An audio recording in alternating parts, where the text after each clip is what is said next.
Ukraine के बाद अब यूरोप पर भी रूस के परमाणु हमले का सायरन बजने लगा है। दरअसल लिथुआनिया के पूर्व इंटेलिजेंस चीफ ने चेतावनी दी है कि रूस अपने टैक्टिकल एटम बमों की तैनाती अब यूरोप बॉर्डर के करीब शुरू कर चुका है। और इस बीच प्रेसिडेंट पुतिन ने यूरोप के देशों को रूस को तोड़ने की साजिश में शामिल रहने का आरोप लगाया है। पुतिन ने अब सीधे धमकी दे दी है कि रूस के दुश्मन अमेरिका के साथ मिलकर बदला लेने की कोशिश कर रहे हैं और इसकी सजा वो तय कर चुके हैं। उधर ज़ेलेंस्की ने यूरोप के साथ मिलकर अब सीधे रूस को ही दहलाने का ऐलान कर दिया है।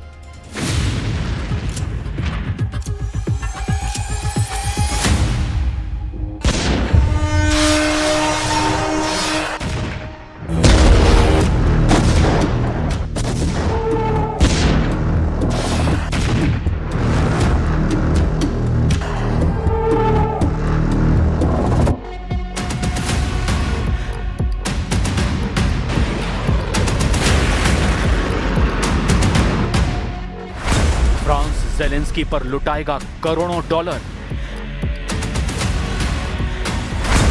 जर्मनी ने ज़ेलेंस्की को दे दी अरबों यूरो की गारंटी। ब्रिटेन और इटली ने खोला यूक्रेन के लिए खजाना।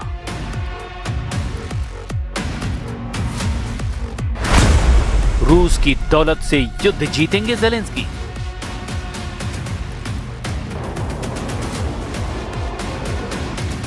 ज़ेलेंस्की की वॉर बजट की टेंशन खत्म हो गई है। अब यूक्रेन को हथियारों की कमी नहीं पड़ेगी। अब यूक्रेन रूस से हर फ्रंट पर डटकर मुकाबला करेगा। मगर यही बात सबसे खौफनाक है, क्योंकि पुतिन ने ज़ेलेंस्की के मास्टरों को दहलाने का ऐलान कर दिया है। पुतिन ने साफ साफ जो कहा है वो सुनकर तो नेटो लीडर सन्न पड़ गए हैं। पुतिन ने यूरोपीय देशों को नया नाम दे डाला है। साथ ही ये धमकी दी है कि रूस के दुश्मनों का अंत बेहद खौफनाक अंदाज में होगा। Они разрушат, развалят. А европейские подсвинки тут же включились в эту работу прежней американской администрации в надежде поживиться на развале нашей страны. पुतिन ने यूरोपीय दुश्मनों को जो कहा है वो तो उनके क्रोध का ट्रेलर भर है। मिस्टर प्रेसिडेंट भयानक गुस्से में हैं और वजह कई हैं। पुतिन को भड़काने वाले लीडर भी कई हैं, लेकिन यूरोपीय देशों में पोलैंड सबसे आगे है, जिसने रूस के खिलाफ पैट्रियट मिसाइलों को तैनात कर दिया है।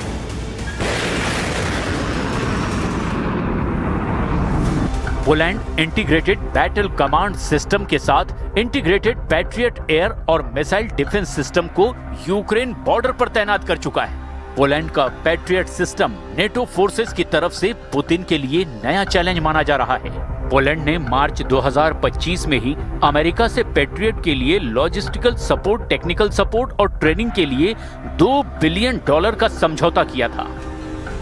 अमेरिका ने जैसे ही पोलैंड की डिमांड पूरी की, यूक्रेन बॉर्डर पर पैट्रियट लॉन्चर तान दिया गया। पैट्रियट की तैनाती के बाद पोलैंड के रक्षा मंत्री ने पुतिन को वार्निंग दे डाली। Dzisiaj kolejna faza i wielka inwestycja w bezpieczeństwo Polski. Bo obrona naszego nieba to nie jest tylko i wyłącznie sprawa honoru, choć to jest bardzo ważne dla nas, ale to jest sprawa egzystencjalnego bezpieczeństwa państwa polskiego. Wydatki na obronę powietrzną są największe. Poland ने America के हथियारों से Putin से टकराने की तैयारियां शुरू कर दी है। पोलैंड नेटो के डिफेंस बजट में बम्पर बढ़ोतरी का ऐलान कर चुका है। उधर फ्रांस, जर्मनी, ब्रिटेन और इटली के भड़काने पर ज़ेलेंस्की ने रूस पर अब नए सिरे से हमला शुरू कर दिया है। ज़ेलेंस्की ने पुतिन पर नया आरोप लगाकर हड़कंप मचा दिया है। Настрій Росії бачити і реагувати на нього. А коли у них саме такий настрій, то й дипломатію вони будуть підривати, намагаючись різними дипломатичними формулюваннями, тиском по тому чи іншому пункту в документах. एक तरफ जब पुतिन युद्ध समझौते के लिए तैयार हैं, तब उन पर 2026 में युद्ध लड़ने की तैयारी के आरोप लगा दिए गए हैं। ज़ेलेंस्की ने बर्लिन मीटिंग के बाद रूस पर फिर से निशाना साधा। ज़ेलेंस्की ने कहा कि अमेरिका दावा करता है कि रूस युद्ध रोकना चाहता है, लेकिन जो संकेत मिल रहे हैं वो बिल्कुल अलग हैं। रूस की मानसिकता को समझकर उसके हिसाब से कार्रवाई की जानी चाहिए। रूस कूटनीति को अहमियत नहीं देता और वो बस यूक्रेन और यूक्रेन के लोगों को तबाह करना चाहता है। ज़ेलेंस्की ने रूस पर नया हमला उसके फ्रीज खजाने को हासिल करने के मकसद से शुरू किया है। ज़ेलेंस्की ने मांग की है कि रूस के फ्रीज हुए फंड यूक्रेन को दिए जाएं, जिससे वो अमेरिका से हथियार खरीदने का बजट बढ़ा सके। यूरोपीय यूनियन और नेटो देशों ने यूक्रेन को पिछले साल से ही वायदा किया था कि उन्हें युद्ध बजट की टेंशन नहीं होने दी जाएगी।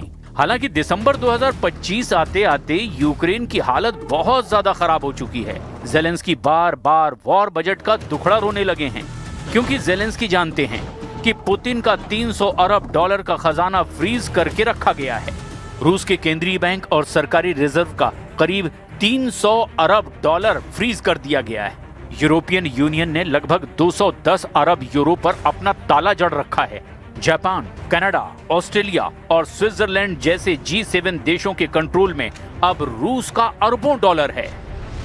यूक्रेन को अब तक पुतिन के खजाने के ब्याज से मदद पहुंचाई जा रही थी, जबकि ज़ेलेंस्की अब पूरी रकम मांग रहे हैं।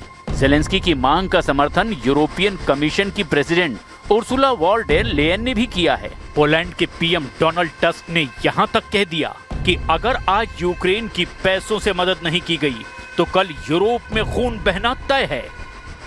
Either money today or blood tomorrow. And I am not talking about Ukraine only, I am talking about Europe. And this is our decision to make, and only ours. I think all European leaders have to finally rise to this occasion. And this is all what I can say today.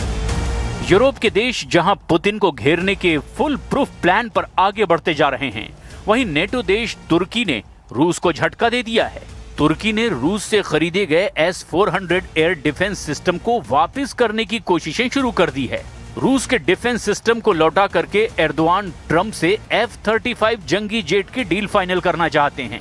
तुर्की का ये फैसला जहां उसे फिर से NATO का मजबूत और भरोसेमंद मेंबर बनाएगा, तो वहीं रूस के लिए सबसे बड़ा थ्रेट बनेगा, क्योंकि रूस से S-400 सिस्टम खरीदने से पहले तुर्की अमेरिकी F-35 प्रोग्राम में शामिल था। तुर्की की कई कंपनियां F-35 के फ्यूजलेज, लैंडिंग गियर और दूसरे कलपुर्जे बना रही थी। अमेरिका के स्टेल्थ जेट की ट्रेनिंग लेने तुर्की के पायलट एरिजोन के ल्यूक एयरपोर्ट बेस पर तैनात थे, लेकिन जैसे ही तुर्की ने रूस से S-400 की डिलीवरी ली, अमेरिका ने एर्दोआन को F-35 प्रोग्राम से बाहर कर दिया। 10 साल बाद अब फिर से एर्दोआन ने ट्रंप से F-35 डील लगभग फाइनल कर ली है। ट्रंप के कहने पर ही एर्दोआन पुतिन को S-400 लौटाने को तैयार हुए हैं। जाहिर है कि नेटो में तुर्की का ये धमाकेदार कमबैक होगा। वहीं रूस की टेंशन भी बढ़नी तय है, क्योंकि रूस की अगली टक्कर सीधे सीधे नेटो से मानी जा रही है। तुर्की की सेना बहुत बड़ी है। तुर्की के फाइटर ड्रोन दुनिया में सबसे घातक माने जाते हैं। तुर्की को नेटो के ज्यादातर देशों से युद्ध का अनुभव ज्यादा है। नेटो के आर्टिकल 5 की मजबूती के चलते एर्दोआन को रूस के खिलाफ युद्ध में उतरना पड़ेगा, जिससे रूस को यूरोपीय अखाड़े में तगड़ी टक्कर मिल सकती है। यूक्रेन में चल रही जंग को लेकर काया कैलास की वार्निंग बहुत ज्यादा खतरनाक है। वो यूक्रेन में होने वाले हर धमाके में पुतिन के इरादों की छाप साफ साफ देख रही हैं। यही वजह है कि काया कैलास ने बताया कि पुतिन के टारगेट पर यूरोप के कई देश हैं, जिन्हें वो यूक्रेन के साथ निगल लेना चाहते हैं।